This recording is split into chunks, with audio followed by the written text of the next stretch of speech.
Hello and welcome to the channel. It's me, Chris Brooks. I'd like to share with you an extract of a PDF from the government website which talks about geoengineering. It's a very long PDF, so this is literally just like a bit of it, but I will leave the download links where you can read the whole thing yourself. This is just to give you a bit of an awareness that the thing exists. And also, if you like what I do and you appreciate the work that I do, and you're able to, please consider donating to the channel to help me do what I do, because this is pretty much all I do at the moment, and it's all pro bono apart from when I am lucky enough to get a sponsor, which isn't all the time.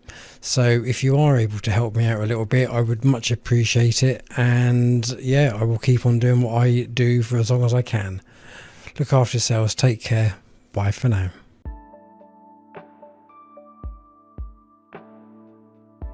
The Science and Technology Committee. The Science and Technology Committee is appointed by the House of Commons to examine the expenditure, administration, and policy of the Government Office for Science. Under arrangements agreed by the House on the 25th of June 2009, the Science and Technology Committee was established on the 1st of October 2009, with the same membership and chairman as the former Innovation, Universities, Science and Skills Committee, and its proceedings were deemed to have been in respect of the Science and Technology Committee. Powers.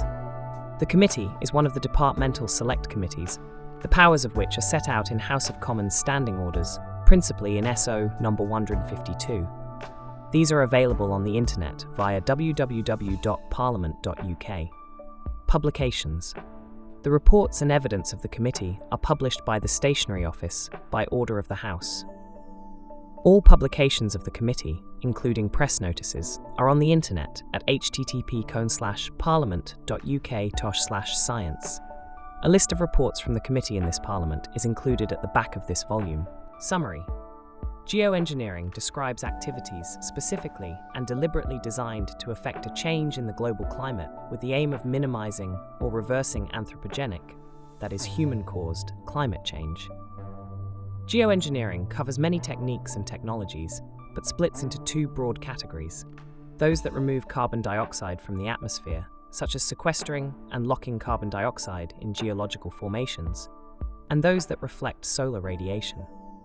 Techniques in this category include the injection of sulfate aerosols into the stratosphere to mimic the cooling effect caused by large volcanic eruptions. The technologies and techniques vary so much that any regulatory framework for geoengineering cannot be uniform. Instead, those techniques, particularly carbon removal, that are closely related to familiar existing technologies, could be regulated by developing the international regulation of the existing regimes to encompass geoengineering. For other technologies, especially solar reflection, new regulatory arrangements will have to be developed. There are three reasons why, we believe, regulation is needed. First, in the future, some geoengineering techniques may allow a single country unilaterally to affect the climate. Second, some, albeit very small scale, geoengineering testing is already underway.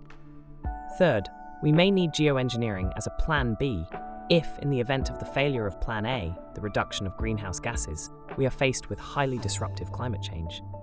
If we start work now, it will provide the opportunity to explore fully the technological, environmental, political, and regulatory issues.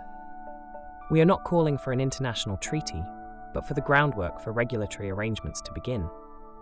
Geoengineering techniques should be graded with consideration to factors such as transboundary effect, the dispersal of potentially hazardous materials in the environment, and the direct effect on ecosystems. The regulatory regimes for geoengineering should then be tailored accordingly. The controls should be based on a set of principles that command widespread agreement. For example, the disclosure of geoengineering research and open publication of results, and the development of governance arrangements before the deployment of geoengineering techniques. The UN is the route by which, eventually, we envisage the regulatory framework operating. But first, the UK and other governments need to push geoengineering up the international agenda and get processes moving.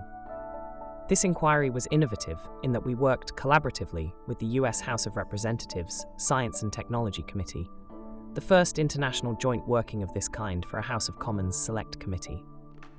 We found the experience constructive and rewarding, and we hope successful. We are enthusiastic supporters of collaborative working between national legislatures on topics such as geoengineering with international reach. Our report covering the regulation of geoengineering will now dovetail into a wider inquiry that the House of Representatives Committee is carrying out on geoengineering. Science, technology, and engineering are key to solving global challenges, and we commend to our successor committee international collaboration as an innovative way to meet these challenges. If you would like to download the entire PDF regarding this, I have left the link in this video's description. Please like and share this video, and if you haven't already, please do subscribe.